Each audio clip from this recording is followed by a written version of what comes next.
James Cameron a eu l'idée du film Terminator dans un cauchemar. Il est au Mexique, il était fiévreux, il s'est réveillé en pleine nuit. Hop, il a eu comme vision un espèce de robot mécanique sous les flammes avec un couteau dans la main. Il s'est mis à griffonner directement sur une feuille le scénario de Terminator. Les anecdotes sur ce super film de science-fiction, c'est parti, abonne-toi. Alors de base, c'était Lance Henriksen qui devait faire le rôle du Terminator et Schwarzenegger le rôle de Kyle Reese. Et au moment de leur rencontre, Cameron a trouvé que Schwarzenegger avait une démarche assez mécanique et du coup, il a tout inversé. Le studio Orion Pictures ne croyait pas au projet et pour un budget de 6,4 millions de dollars, ils se sont dit ça va être un petit film d'action sans avenir.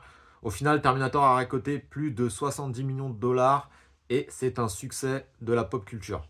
Certaines scènes de nuit dans Los Angeles ont été tournées en mode illégal, ils n'avaient pas d'autorisation, ils posaient la caméra, filmaient vite leurs scènes et fuyaient avant l'arrivée de la police. Pendant une scène de fuite, Linda Hamilton s'est blessée au genou, s'est vraiment fait très mal, mais elle a quand même continué le tournage sans cascadeuse. À la base, du fait de son accent autrichien très très fort, Schwarzenegger ne devait pas parler. Il a finalement 17 phrases de dialogue dans ce film-là, et aussi du coup des répliques cultes comme I will be back. Voilà, c'était quelques petites anecdotes sur Terminator 1 de James Cameron. Je sais que beaucoup préfèrent le 1, mais moi c'est le 2 que je préfère. N'hésite pas à me dire en commentaire lequel tu aimes, et si tu as d'autres anecdotes aussi. Merci à toi d'être resté jusqu'au bout, on se dit à la prochaine, ciao!